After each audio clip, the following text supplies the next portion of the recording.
Welcome to this week's virtual Drasha. This week we have the incredible opportunity, incredible zchus, to begin Chumash Bereishis, to begin Parshas Bereishis, to once again begin another beautiful cycle of the Torah. And Rashi, in his commentary, his opening commentary on Parshas Bereishis, asks a simple question. Why include the entire story of creation? Why include the Genesis narrative? Now you'll ask, what kind of question is that? Of course you have to start with creation. It's the beginning of everything. Rashi says that essentially we don't really understand the creation story, right? What does it mean? HaKadosh Baruch Hu created the world from nothing. Va'aretz haisa sohu vavohu. There was nothing, and HaKadosh Baruch Hu created something. You know, as human beings, we could relate to taking something small and making it bigger, taking something bigger and reducing it to its core particles. But the notion of taking nothing and making it into something is not in our lexicon. It's not within our ability to do something like that. Furthermore, HaKadosh Baruch Hu creates the world in 6 days. How much time is 6 days? We know that it's not 24-hour days. The 24-hour day is a construct in which we have to live in, we have to exist in. But HaKadosh Baruch Hu, who's above and beyond time, is not limited by days. So Rashi is really bothered by why include a story that no one really understands? Because you have to appreciate one thing. The Torah is not a storybook. The Torah is a book of laws. And even when the Torah tells stories, the stories are only there because of their moral, legal, or ethical implications. There is no story that's included in the Torah because it's a nice story, because it makes you feel good, because it's nice to read about the biography, about this, that. No, the stories are there for their legal, moral, ethical implications. And as such, says Rashi, if we don't really understand the Genesis narrative, if we don't really understand the story of creation, then why is it included? So Rashi HaKadosh explains that it's there just to drill home or to reinforce one core point, which is HaKadosh Baruch Hu created the world, therefore he's the master of the world, and therefore he has the ability to allocate whatever land he wants to whichever nation he desires. And so HaKadosh Baruch Hu decided that Am Yisrael, the Jewish people, should have Eretz Yisrael. You'll say, what right does God have to do that? He created it, he owned it, he chooses how to divide it. So it's incredible. According to Rashi, the entire purpose of the Genesis narrative is to reinforce Am Yisrael's claim to Eretz Yisrael, to reinforce the Jewish people's claim to the land of Israel. But I've often thought that there's even a much simpler answer to this question. Why begin the Torah with a story no one understands? Because there is a very simple lesson that HaKadosh Baruch Hu is trying to teach us. You know, it's interesting that Hashem created the world over 6 days. Right? Now remember, however long those days were, however short, not material for our conversation right now. But one thing is clear. HaKadosh Baruch Hu didn't need 6 days to create the world. He could have created the same world in a moment. Think about this for a moment.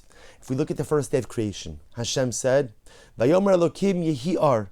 Hashem said, let there be light. And what happens the next moment? Vayhi ar, there's light. See, HaKadosh Baruch Hu doesn't need a lot of time in order to accomplish anything. He actually doesn't need any time. Time is something that he rises above. He transcends time. All that HaKadosh Baruch Hu needs to do is will it, and it happens. HaKadosh Baruch Hu wanted light, light occurred. As such, HaKadosh Baruch Hu could have willed the entire universe into creation in one moment. Why do you need 6 days? Why do you need six days of active creation, a day of rest? Just will it all into existence in one moment and be done. And I think that Ribono Shel Olam was coming to teach us an incredibly important lesson, which is that if you want to build a world in life, it takes time. It takes time to build a world. HaKadosh Baruch Hu is the only being, the only entity in this world, in this universe, that could will something into existence in a moment. For the rest of us, if you want to build something, it's going to take time. And it may take a lot of time. You know, there's a beautiful medrash. The medrash says that the Ribono Shel Olam created thousands of worlds before ours. And those worlds didn't work out. Our world worked out. Modeling for us again, that sometimes you have to be prepared to build and fail. You have to be prepared to go ahead and put in effort and fall down and find the courage to get back up. You see, the entire point of the creation story is not simply to teach us that HaKadosh Baruch Hu created the world, because the truth is you could have accomplished that in one verse. Hashem created the world. Furthermore, it's not even all that important to know what God created on any particular day. What does it matter? What does it matter? HaKadosh Baruch Hu created everything.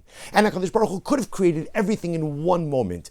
But he intentionally spans it over 6 days to model for us this all-incredible lesson. If you want to build a world for yourself, if you want to build a life for yourself, if you want to build a personality for yourself, it takes time. It takes time. You know, we live in a world and we live in a society which prides itself on instant gratification. That everything is about getting what you want, how you want it, and getting it now. And the truth is that might work for many things in life, right? Many beautiful technological advances that Baruch Hashem help get us things faster, whether it's your cell phone or your microwave or your car that goes from 0 to 60 in 3 seconds, whatever it is. There are many wonderful things that help accelerate the natural pace of things, but the things that matter most, the life you build, the personality you build, the family you build, those are the things that are going to take time. Because if you want to build a meaningful world, if you want to build a meaningful life, even HaKadosh Baruch Hu took 6 days to get it right. He didn't need the 6 days. But he's modeling for us to have the requisite and necessary patience. You know, we had in Daf Yomi just a few days ago that one of the first mitzvahs that HaKadosh Baruch Hu gave us upon entering into the land of Israel, actually, as before we entered in, one of the first mitzvahs was the mitzvah of Arla. The mitzvah that says that for the first 3 years you are not permitted to partake of the fruit of the tree. Such a strange mitzvah. Here, I worked hard to plant, I watered, I did everything, the miracle grow, the fruit is finally here, and what? Oh, I can't eat it for 3 years. And the Gemara says HaKadosh Baruch Hu is trying to teach us patience. Patience. You know, the famous adage goes that patience is a virtue. Patience isn't a virtue. Patience is an absolute, unequivocal necessity. Because without patience, you can't build something meaningful in life. Because the more meaningful the project, the more meaningful the endeavor, the more time it is going to take. The Ribono Shel Olam could create in an instant, but he didn't, in order to model for us the right behavior. You know, it's a new year. The Yom Tov of Sukkot, Shmini Atzeres, Simchas Torah is behind us. We're coming into Shabbos Bereishis, a brand new beginning, a brand new Eschatzus, and hopefully we come into this new year filled with goals and dreams and aspirations. I have a vision of the life I want to build. I have a vision of the personality I want to create. I have a vision of all of the things I hope to accomplish this year. Maybe some of them are the things I hoped to accomplish last year, but didn't get them done. And maybe there's a whole variety, a whole smorgasbord of beautiful new life dreams and aspirations for the current year, for the new year.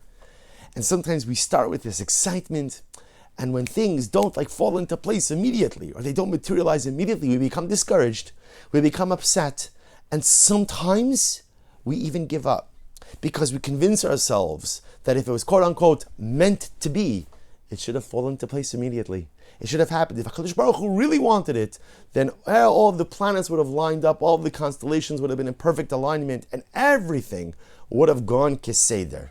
And HaKadosh Baruch Hu teaches us through Parashas Bereishis that if you want to create something new in life, if you want to create something meaningful in life, it takes 6 days. Those days could have been millions or billions of years, who knows? But it takes time. It takes time. So as we enter into the new year, filled, bursting with excitement, with hope, with optimism, with vision, with dreams, we have to remember the message of Arla. Sometimes you have to wait 3 years to partake of the fruit. We have to remember the message of Bereishis, that sometimes it takes time for your world to come together. The challenge is not giving up hope. The challenge is not throwing in the towel because everything didn't come together as quickly as you hoped it would. In the zechus of beginning this brand new parsha, this brand new chumash, this brand new cycle, this brand new year, may we learn from our Father, may we learn from our Creator, and recognize that if we have hopes to build a beautiful new world for ourselves, we must also have the patience to, Mirza Hashem, see it come to fruition. Wishing everyone a good and Erev Shabbos and a beautiful Shabbos Kodesh.